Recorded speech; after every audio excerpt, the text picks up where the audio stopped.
Hello, good morning. Welcome to another All Hands on Deck. I'm Katherine McBean, and today we're going to be talking about egos and apathy.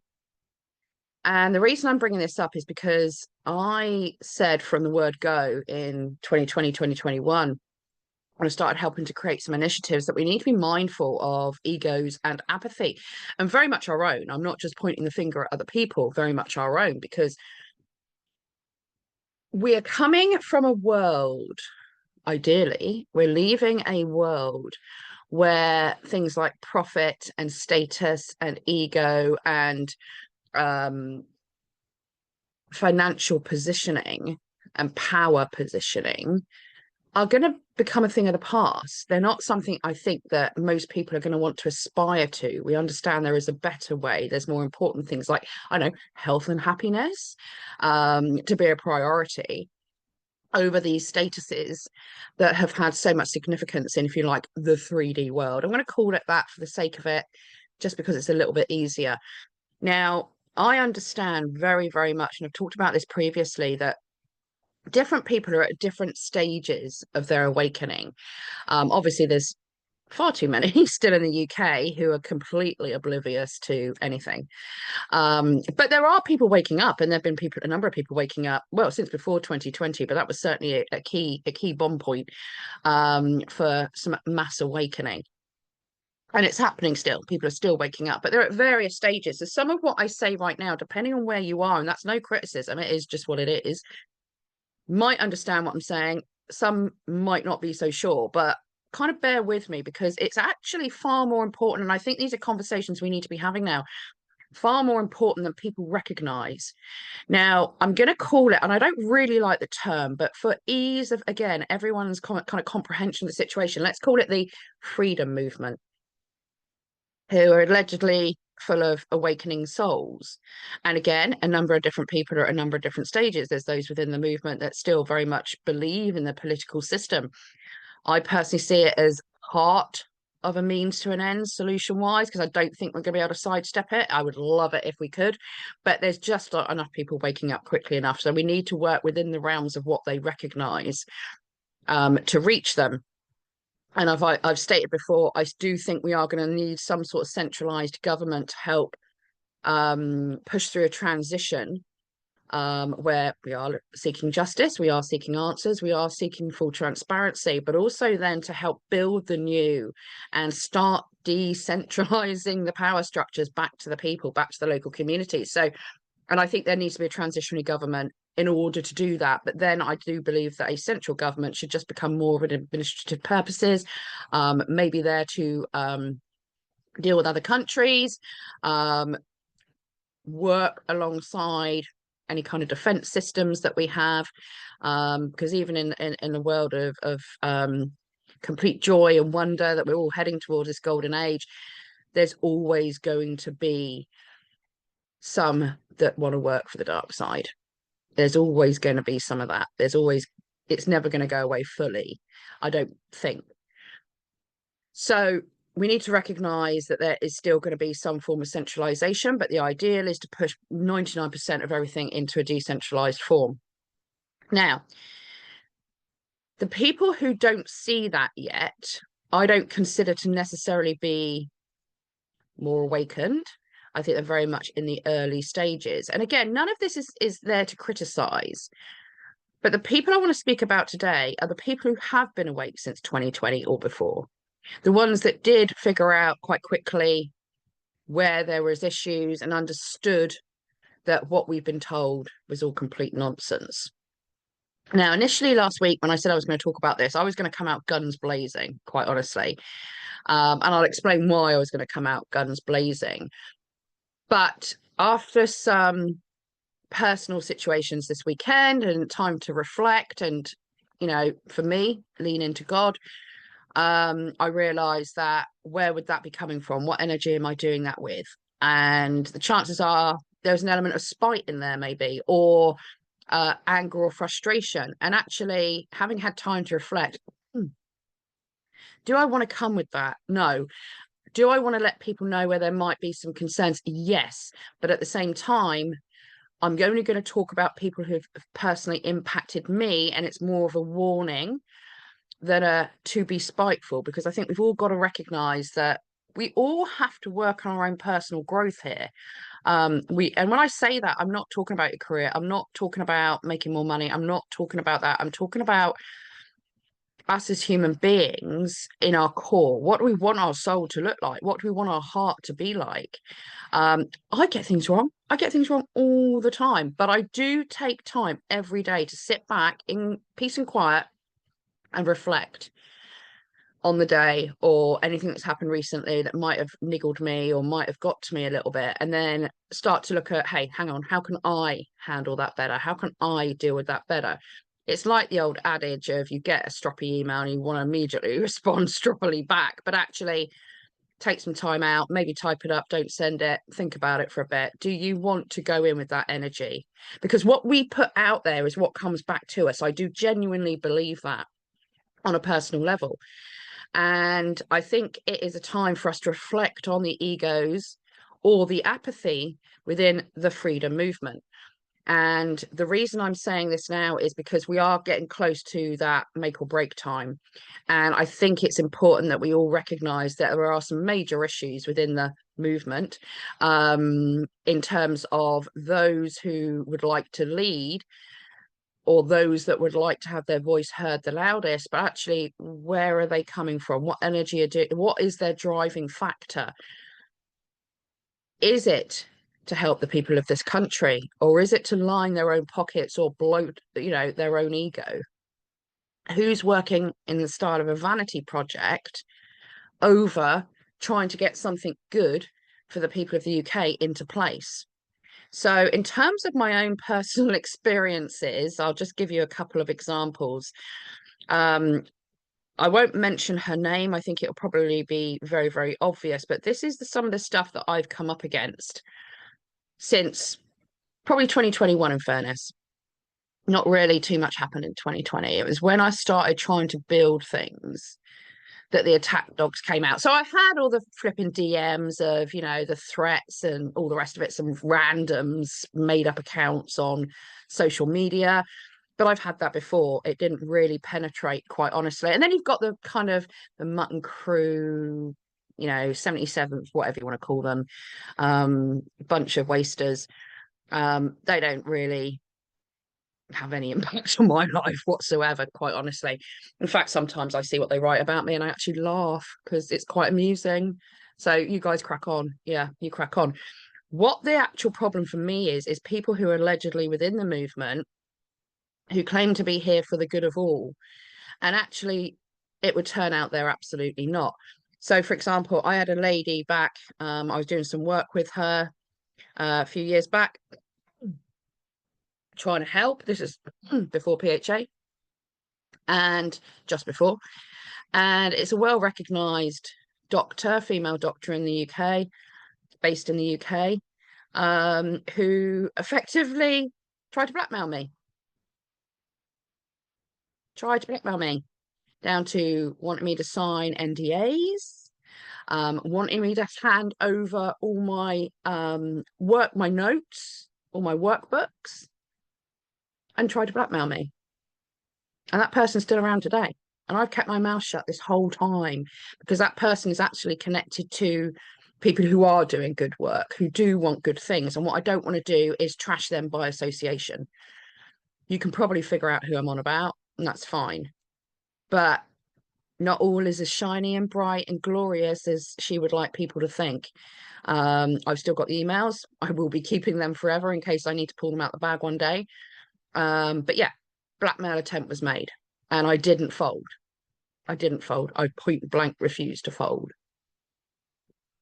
Then you've got, now I'm going to call them the big accounts. I'm thinking like your James Melville types out there who has, in fact, let's talk about James. I'm not worried actually about striking at James because I think his behaviour has been quite onerous for some time. Obviously, he initially was backing the WEF, he was backing the shutdowns, he was all there for it. Oh, God, no fucking action, man.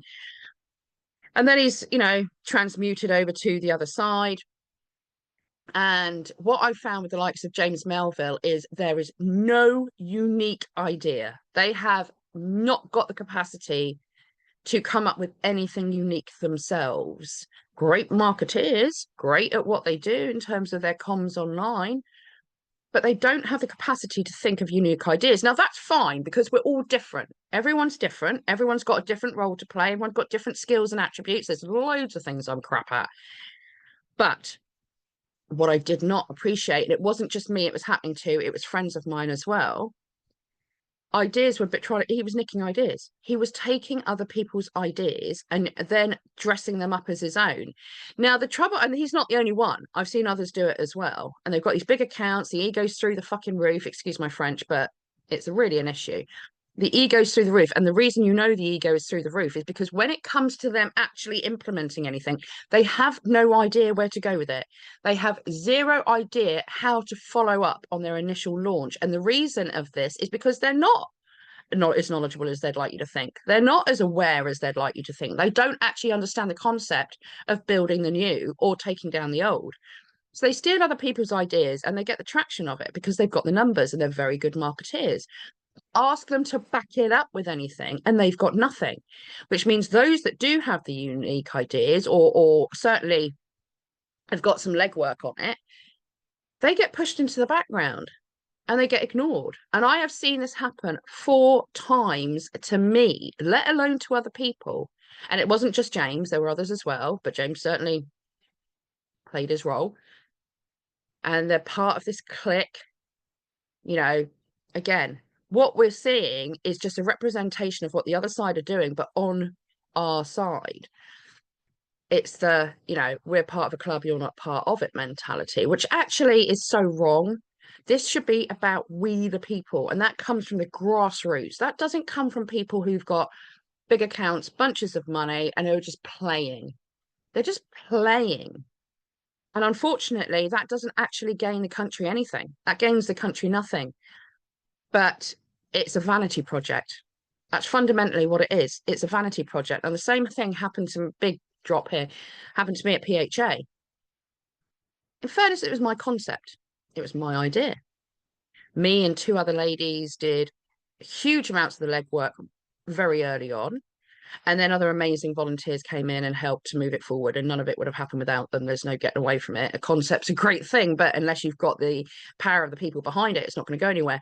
And we worked our butts off and we created something beautiful. We created something amazing. There's now 4 big, massive PHAs in like New Zealand and or is it Australia? I can't remember now. It's too early in the day still.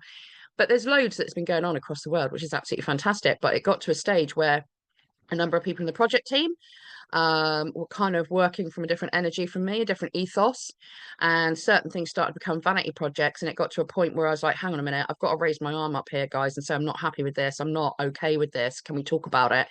And as it turned out, the majority of the project team at that point felt that my way forward wasn't the way to go. So majority rules. I'm not staying in a space where I disagree with everyone when it comes down to my own ethics and my own principles. I'm not going to stomp on my integrity for anything. So I stepped back. In more recent weeks, a couple of other members of the team have stepped back, and I think they saw the concerns now that I saw back then. Same at PFFA. Had a bit of a cold email last week because they want me to disassociate everything from PFFA. They want to take it over and go down their own road. Do you know what? Fine. I actually have no problem with what they're doing, but it's the way with which it's done. And these are people I've worked closely with. So I think what we need to do is actually make sure we all have time to stop and reflect, including me, all of us. Stop and reflect on our behaviors. For those that are happy to stand on the shoulders of others that have gone before them, and then treat them like crap, you got to ask yourself, why? Is that coming from an insecurity? It's like, James, why do you steal other people's ideas? Why don't you raise people up? You've got a platform. Raise up those that are doing the work. Shine a spotlight on them. There's loads of groups, grassroots groups across the UK, who've been doing phenomenal work. But again, they don't get the recognition they deserve because the big accounts just ignore them. And this has happened throughout for me. This has happened throughout from the starting point. I've reached out to all of them, and very few actually will put their weight behind anything from the grassroots because it's not being done by somebody official. We've got to let go of this mentality. We've got to stop assuming that people at Grassroots are dumbasses. They're not. There are some incredible people working at grassroots level that don't get the recognition they deserve because of the egos of others. And there is no rhyme or reason as to why those people would do that outside of ego, or they're feeling because they're feeling threatened. They're feeling threatened. Hang on, these guys are quite good. These guys are doing something awesome. I know, I'll steal the idea. They haven't got any traction yet publicly. I'll steal the idea. It's not the way we want to go moving forward. This absolutely has to stop. And I think we have to recognize who these people are and stop interacting with them, quite honestly, because all it does is put money in their pocket. Now, that leads me to another massive point that's become an issue, and some people I'm really fond of, some people who definitely started at Grassroots and I've got along with, really well. I'm noticing how they are now having to use X income to support themselves. Now, don't get me wrong, I'm not trying to knock you for making money. We're all in the same boat. I've had to go through the mill financially, still am, to stand in my integrity. And I get it. I do understand that. But actually, when you are then just shit posting to earn money, are you losing your integrity? Do you need to stop and reconsider what you're doing or the position from which you're doing it? Because these guys have gone from doing some really good work to some of it just being monotonous, just almost a retype of what other people have done before them. And it's become boring. Engagement farming. It's become engagement farming. That's what these accounts are doing. Guys, you need to stop and think about what you're doing. What are you actually doing to make a difference? Or are you putting your financials first? Don't get me wrong, I get it. It's important. I do get it. We've all got bills to pay. I mean, it's really hard. I understand that. But could you not find a compromise? X monetizing things at the level that they have. I'm not entirely sure that's actually done us a huge amount of favors. I know maybe for some people it has, but overall, these great accounts have gone from coming from a space of integrity to coming from a space to earn money. And I'm afraid I think it's made X less. It's made it boring and monotonous a lot of the time. And it's just breaking news, breaking news. Well, hang on a minute. I've just seen 5 or 6 breaking newses with the same information from an hour ago, mate. Maybe mix it up a bit, guys. Maybe think about that. That's something to consider. And the reason that that's important is because you're then not focusing on the big digs and getting the information out there that needs to get out there unless it's something popular. And actually, quite early on, we're picking up on things and we can get them out there and they can have an impact before the big accounts get hold of them. And that might be something you want to consider because then it's coming from a place of integrity. If you're sharing the stuff that from small accounts or fines from little accounts. And I'm talking ones much smaller than mine. And sometimes I miss it. Don't get me wrong. People have to send it to me directly. I miss things. But maybe try and focus on that a little bit more rather than just making the money. That shouldn't be the primary focus. It's like we've all got egos. We need egos. We need egos to survive. But is your ego dictating what you're doing? Or is your ego there just as a backup kind of security and defense mechanism? Is your ego dictating what you do? And if it's ego and money, those things are dictating what you do, where's your integrity? It's got to find some balance. We've got to find a bit of compromise here, guys, because otherwise what we're going to do is just create something in the future that we've had come before. Where's the benefit? There isn't a benefit from that. Another thing is apathy within the movement at the moment. Again, I get it. People are tired. People are worn out. People have run out of funding, run out of money. Life's not got any easier out there just because the rest of the world is moving on or they think they're moving on. For those of us aware, it doesn't get easier. It doesn't, because you need to have that crack in the veil lifting. You need the world to see what's going on. And I get that. I totally understand that. But actually, what we've allowed ourselves to become is quite apathetic. Now, in the UK, we're being abused left, right, and centre from the establishment. We know that. But are we actually doing anything about it? When you look at the peasant revolt so many years ago, I'd suggest that they revolted over a lot less than we've got going on at the moment. Yet we still sit here apathetic. We still sit here waiting for leadership, waiting for someone to lead us out of it. I point on myself, by the way. I haven't suddenly got up and caused a revolution, have I? Don't get me wrong. I'm thinking about it and I've thought about it a lot, but I've not actually got up and done it. Why are we being so apathetic? Our country is going to hell in a handbasket right now.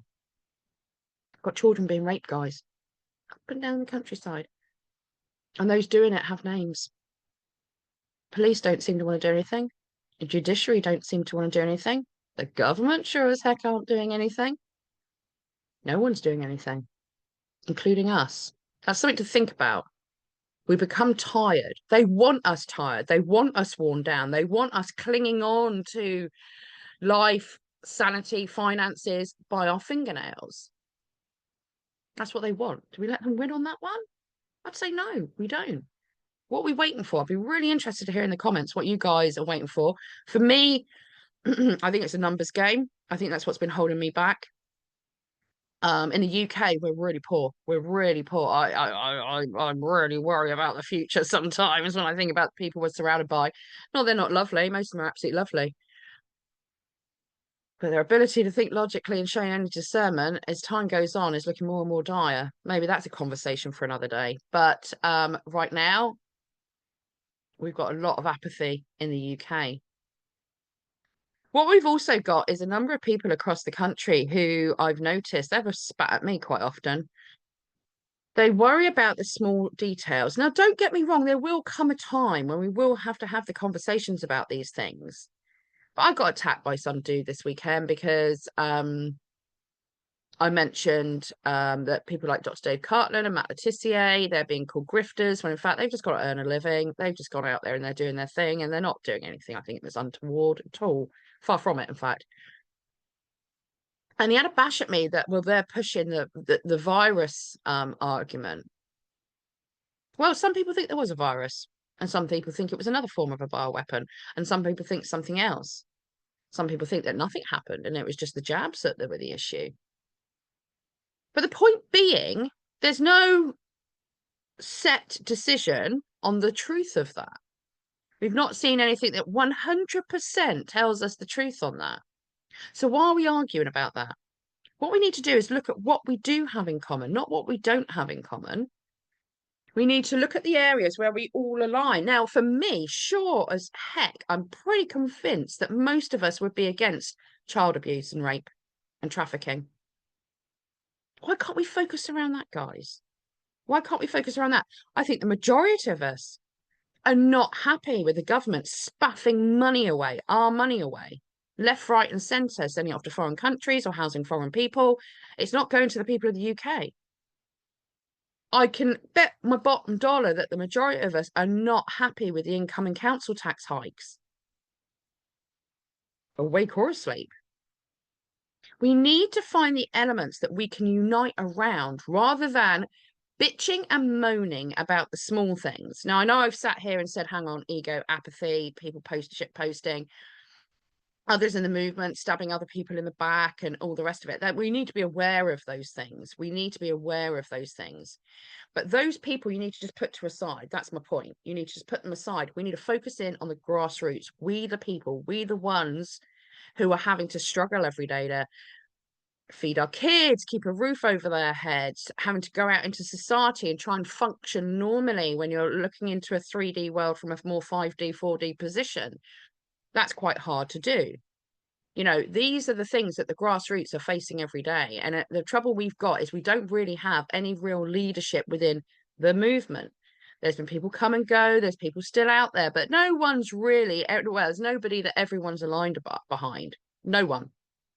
Because even those that are pro Tommy Robinson, there's those of us that are like, well, okay, get your point, but sign a shill. And, you know, we've all got our lines of integrity that we don't want to step over. But would I stand next to one of those Tommy Robinson supporters if we were all moving in the same direction to stop the child abuse and rape? Yeah, I would. I'd put it aside for now.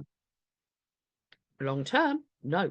Conversations had to be had. But where are we right now? We've got to look at where we are right now. Where we are right now is heading to hell in a handbasket. So to me, we need to stop that happening. We need to stop the abuse. We need to stop the money laundering. Those are the things that we need to put a stop to. And we need to have leadership that will get on with doing what is right for this country, and too few will. There, there's one or two out there. I do like Rupert Lowe. I'm not gonna lie. I like the dude. I like everything he says. I like the way he carries himself. I don't agree with him on 100% everything, but when in terms of potential leadership, which long term I don't think we'll need, but right now we do. Yeah, there's Rupert Lowe, and then no one else is pressing my buttons. Got to be honest. Nobody else is pressing my buttons. So if you can think of anybody else, please do drop it below. Let me know. I'd be really interested in learning more. Matt Goodwin's pretty good, but I don't know if he's a leader. I think he's a backup, but I don't think he's a leader. But that's my point of view. But the point being, there's many within the movement are still hanging on to their egos. There are many within the movement who are doing things as a vanity project. There are many in the movement that are going to steal other people's ideas without giving credit where it's due, which I think is it's just not cricket. And there's still too much ego and apathy. And I believe that when things start moving, it's going to have to come from the grassroots. It's going to have to come from the grassroots. Those people out there, those would-be leaders, those would-be tell us what to do people, they need us. We need them. They need us. So I think it's about time that we, the people, started dictating who we want to see lead us out of here, what action we want to take, what we want that to look like. And also be aware of those within the movement who haven't got, the country's interests at the forefront of their minds. Those people, they haven't grown, they haven't learned, they haven't developed, but let them carry on. We have to be mindful of our own egos. We have to be mindful of our own apathy. We have to be mindful of why we do the things we do, which is why self-reflection is so important. We've got to grow. We've got to grow as a species. We've got to grow as a people in terms of our souls and why we do things, what our motivation is. And it isn't money anymore. It isn't notoriety anymore. It isn't, status, none of that stuff. It's got to be who we are as a person and what we want to do to help others as well as ourselves. And what energy are we doing that with? Are we doing it because we want to have success? Or are we doing it because we actually care? We want to see change and we want to make people's lives better. We have to ask ourselves this question, but at the moment, the freedom movement is fragmenting.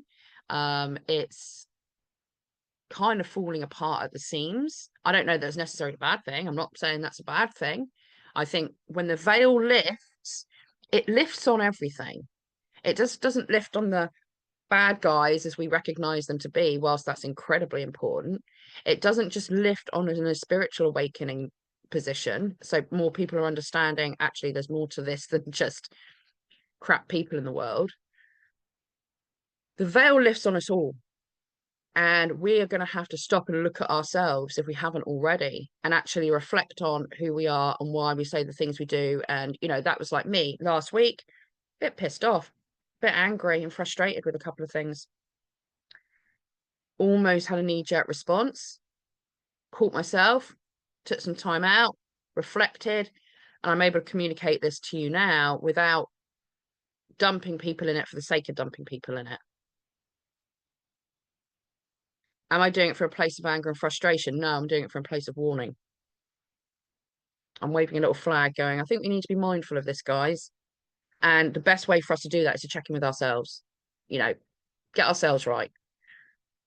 But I'd be interested to hear what you think. Do you reflect? Do you take time to stop and reflect? Do you try your best each day to be a better person, to do things with the right energy and the right intention, to not always put yourself first and to sometimes put other people first? Don't get me wrong. Don't just not take care of yourself. That's ridiculous. I'm not saying that. But is our intention just for us, or is it for others as well to benefit? We need to start asking these questions because we are going to come to a point quite soon when we will need to be looking for genuine leadership, and we will need to be looking for people who are coming from a place of authenticity with a strong level of integrity, who could pick up the baton and help lead us out of this whilst moving forward to create the new and decentralize the old power structures and get the power back to the people. You need to start looking for those people out there who do it because they're passionate about it, not because they're on a vanity project or an ego trip or trying to line their own pockets. You need the unique thinkers.